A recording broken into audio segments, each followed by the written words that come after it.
अगर आपको कम मेहनत में और कम सामान में कुछ अच्छा खाना बनाना है तो आप इस डिश को ज़रूर ट्राई करें। महाराष्ट्र की ये ट्रेडिशनल और सिग्नेचर डिश है और इसे बनाना बहुत आसान है। तो आज मैं आपके लिए लेके आई हूँ महाराष्ट्रियन स्पेशल झुनका भाकरी की रेसिपी। झुनका मतलब होता है प्याज और बेसन की सब्जी और उसके साथ ज्वार की रोटी के साथ सर्व किया जाता है, लेकिन आप चाहिए तो इसे नॉर्मल रोटी के साथ भी खा सकते हैं। तो चलिए आज की मज़ेदार रेसिपी शुरू करते हैं। झुनका या झुनका बनाने के लिए मैंने यहाँ पे एक पैन में थोड़ा सा तेल गरम किया। 2 से 3 चम्मच तेल ले लें। तेल डालने के बाद हम इसमें डाल देंगे थोड़ा सा राई। तो यहाँ पे 1 छोटा चम्मच राई डाल दें या सरसों, और इसके साथ हम डाल देंगे 1 छोटा चम्मच जीरा। जीरा के साथ हमें थोड़ा सा हींग डालना पड़ेगा। हींग से बहुत अच्छा टेस्ट आता है, लेकिन अगर आप हींग नहीं खाते हैं तो आप इसे स्किप कर सकते हैं। तो 1/4 छोटा चम्मच से थोड़ा सा कम हींग डाल दें और उसके बाद ये सारी चीज़ें इसमें डालेंगे। तो 2 हरी मिर्च, करी पत्ता, बारीक कटी हुई लहसुन, धनिया पत्ता और यहाँ पे 3 मीडियम साइज़ के प्याज को मैंने ऐसे स्लाइसेस में काटा है। तो जैसे ये सारी चीज़ें पक जाए, आप 2 हरी मिर्च ऐसे तोड़ के डाल दें। हरी मिर्च बहुत अच्छा फ्लेवर लाता है, तो हरी मिर्च आप इसमें ज़रूर ऐड करें। बारीक कटा हुआ लहसुन और ये करी पत्ता डाल देती हूँ मैं। गैस का फ्लेम मीडियम रखें और इन सबको थोड़ा सा पका लें। इसके बाद हम इसमें डाल देंगे प्याज। तो यहाँ पे ये प्याज डाल दें। प्याज इसमें ज़्यादा इस्तेमाल करना है। प्याज डालने के बाद हम इसे ऐसे मिला देंगे और प्याज को हमें तब तक भूनना है जब तक कि इसका कलर जो है वो ब्राउन नहीं हो जाए। तो गैस का फ्लेम मीडियम रखिए और इसे पकने दें। आप चाहिए तो थोड़ा सा यहाँ पे नमक डाल सकते हैं, उससे प्याज जो है वो जल्दी पक जाएगा। तो ये हमारा प्याज जो है वो हल्का सा ब्राउन हो चुका है। तो अब हम इसमें डालेंगे हल्दी, लाल मिर्च और नमक। तो यहाँ पे आधी छोटी चम्मच हल्दी डाल दें। 1 छोटा चम्मच आप इसमें लाल मिर्च पाउडर डाल दें। फिर हम इसमें नमक डाल देंगे। तो अभी पूरा नमक नहीं डालना है, यहाँ पे मैंने आधी छोटी चम्मच नमक डाला, बाकी का बाद में इस्तेमाल करेंगे। हल्दी और लाल मिर्च डाल के इसे ऐसे पकने दें। गैस का फ्लेम धीमा रखें। जैसे ही हल्दी और लाल मिर्च पक जाएगा, ये आप देख सकते हैं प्याज जो है वो बहुत ही सॉफ्ट हो गए हैं और क्वांटिटी भी कम हो गई है। तो अब हम इसमें डालेंगे पानी। तो अभी हम पहले यहाँ पे 1/3 कप पानी डालेंगे। पानी के साथ आप इसमें नमक डाल दें। ध्यान रहे नमक हमने पहले भी डाला है, तो नमक आपको हिसाब से डालना है। मिला दें इसे अच्छे से। तो यहाँ पे पानी जो है वो थोड़ा ड्राई हो गया है, मतलब क्वांटिटी कम हो गई है, तो हम थोड़ा सा पानी और ऐड कर देते हैं। तो थोड़ा सा ऐसे ग्रेवी वाला टेक्सचर चाहिए, क्योंकि हमें इसमें बेसन ऐड करना है अभी। और ध्यान रहे कि बेसन को हमने पहले नहीं भुना है, बेसन को इसमें पकाना है पानी में। तो यहाँ पे मैंने आधा कप बेसन लिया है। तो ऐसे पूरा बेसन एक साथ नहीं डालें, 2-3 बैच में डालें। ध्यान रहे कि गैस का फ्लेम आपको यहाँ पे एकदम लो रखना है। तब हम इसमें ये बचा हुआ बेसन डाल देंगे। तो इतनी क्वांटिटी में आधा कप बेसन, मतलब 3 प्याज के लिए आधा कप बेसन और 3/4 कप के करीब पानी का इस्तेमाल करना है। अगर आपको लगे ये ज़्यादा ड्राई लग रहा है तो आप थोड़ा सा पानी ऐड कर सकते हैं। और उसके बाद धीमी आंच पे इसे कम से कम 3 से 4 मिनट तक भूनना है, जब तक कि बेसन जो है वो अच्छे से पक नहीं जाए। तो गैस का फ्लेम लो रखें और इसे कवर कर दें। हर थोड़ी देर बाद पैन का ढक्कन हटाएं और इसे एक बार ऐसे मिक्स कर दें, ताकि बेसन जो है वो हर तरफ से पक जाए। जैसे ही बेसन पकना शुरू होगा, इसका कलर जो है वो डार्क होना शुरू हो जाएगा। आप एक बार थोड़ा सा क्वांटिटी ऐसे खा के देख ले। अगर आपको ये कच्चा लग रहा है तो थोड़ा सा और पकाएं, और अगर आपको लग रहा है कि बेसन अच्छे से पक गया है तो यहाँ पे आप गैस को बंद कर सकते हैं। तो मैंने इसको टोटल 4 से 5 मिनट धीमी आंच पे पकाया है। और जैसे ये पकना शुरू होगा ना, ये बेसन जो है वो अलग अलग होने लगेंगे, ऐसे आप देख सकते हैं। तब हम लास्ट में गैस बंद करने के पहले बारीक कटा हुआ धनिया पत्ता डाल देंगे। और धनिया पत्ता डालने के बाद इसे ऐसे मिला के ढक के 30 सेकंड के लिए छोड़ दें, ताकि धनिया पत्ता का जो फ्लेवर है वो इस झुनके में आ जाए। तो जब भी आपके घर में कोई सब्जी नहीं है, तो बेसन और प्याज तो हर किसी के घर में रहता है, आप इस सब्जी को ज़रूर बनाएं, बहुत ही टेस्टी लगती है। महाराष्ट्र की ये सिग्नेचर डिश है।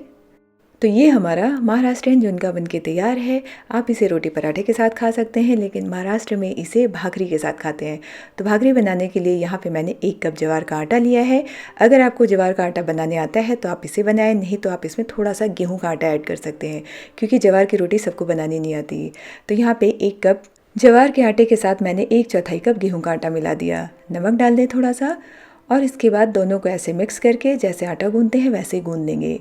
ध्यान रहे कि अगर आप सिर्फ ज्वार इस्तेमाल कर रहे हैं तो उसे गूंदने के लिए हल्का गुनगुना पानी का इस्तेमाल करें, नहीं तो वो रोटी जो है ना वो फटने लगती है।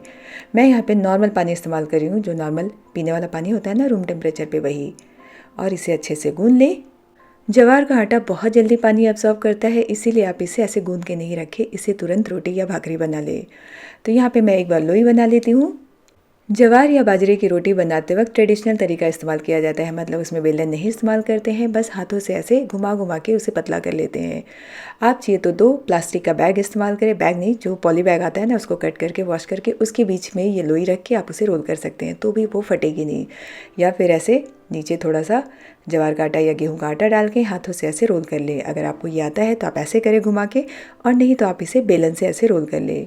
ध्यान रहे कि अगर आपने सिर्फ ज्वार या बाजरा इस्तेमाल किया है तो किनारे ये फटने लगेंगे, और अगर आपने गेहूँ इस्तेमाल किया है इसके साथ तो ये रोटी जो है वो अच्छे से ऐसे रोल हो जाएगी। तो यहाँ पे एक रोटी यानी भाकरी हमने रोल कर लिया है। अब मैं और एक बार ऐसे रोल करके दिखाती हूँ कि पहले हाथों से इसे ऐसे चपटा कर ले। इसमें सूखा आटा थोड़ा ज़्यादा इस्तेमाल होगा। ये देखिए ऐसे घुमा घुमा के पतला कर ले, और उसके बाद थोड़ा सा बेलन से रोल कर ले। किनारे जहाँ भी आपको फटते हुए दिखे वहीं पे आप इसे बेलना रोक दे। तो ये मैंने सबसे आसान तरीका बताया आपको भाकरी बनाने का। अगर आपको वैसा ही नहीं आता तो आप इस तरीके से बना सकते हैं। इसे सेकने के लिए आप लोहे के तवे का इस्तेमाल करें। तो यहाँ पे ये लोहा का तवा गरम किया है मैंने, इस पर ये भाकरी डाल दी। जैसे ये थोड़ा सा फूल जाएगा हम इसे पलट लेंगे, और एक साइड जब पूरा अच्छे से पक जाएगा तब हम क्या करेंगे, इसे गैस पे यानी डायरेक्ट फ्लेम पे सेक लेंगे। तो पहले इसे आप चाहिए तो सूती के कपड़े से किनारों को सेक ले, ये देखिए ऐसे, और उसके बाद हम इसे ऐसे पलट देंगे। पलटने के बाद थोड़ा सा ऐसे सेकिए, अगर ये फूल जाता है तो ठीक है, नहीं तो आप इसे डायरेक्ट फ्लेम पे ऐसे सेक ले दोनों साइड से। ज्वार या बाजरा की रोटी को पकने में थोड़ा समय लगता है, इसलिए आप ऐसे गैस का फ्लेम मीडियम करके इसे दोनों साइड से अच्छे से सेक ले। थोड़ा भी कच्चा नहीं रहना चाहिए। तो ये हमारी एकदम देसी भाकरी बन के तैयार है।